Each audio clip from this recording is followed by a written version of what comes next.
एसपींना अर्ज देऊन 2 स्वतंत्र बॉडीगार्ड माझ्यासाठी घेतलेले होते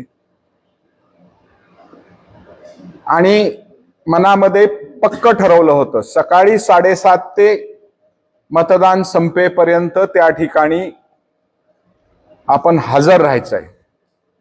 लोकशाही पद्धतीनं मतदान त्या ठिकाणी झालं पाहिजे ही मनामध्ये पक्की खुणगाठ बांधलेली होती।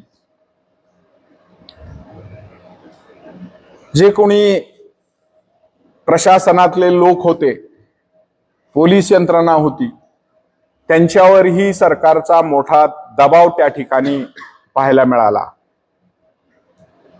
आणि प्रत्येक बूथवर फिरत असताना बोगस मतदान, आधार कार्ड नवीन छापून घेतलेले ते लक्षात यायचं लगेच। जागोजागी अडवणूक करून त्या ठिकाणची माणसं बोगस करायला आलेली परत पाठवली।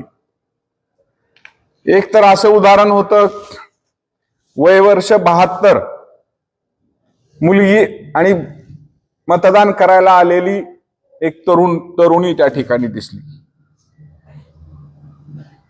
आजपर्यंत त्या बूथवर त्यांना जी मनमानी करायला मिळत होती ती जाग्यावर रोखल्यामुळं त्या ठिकाणी त्यांना वाटलं असेल की इथं कोणी येणार नाही आणि आपण नेहमीप्रमाणे मतदान करू। मला या ठिकाणी आवर्जून सांगावंसं वाटतंय, मी प्रेमाने कपडे काढून देणारा माणूस आहे। आडव्यात गेलं तर भ्यायची भानगड अजिबात नाही। तिथं जातानाच ठरवलं होतं होऊन काय होणार आहे, जीव जाईल, पण शेवटच्या क्षणापर्यंत लढायचं आणि मतदान सर्व व्यवस्थित करून घ्यायचं। जीवावर जर बेतत असेल तर असं सहज सोडायचं नाही, 2-4 घेऊन जायची तयारी माझी होती। त्यामुळं प्रचंड असा चळफळाट त्यांचा व्हायला लागलेला होता। आपल्या हित येऊन आजपर्यंत जे घडलं नाही ते हित घडायला लागलंय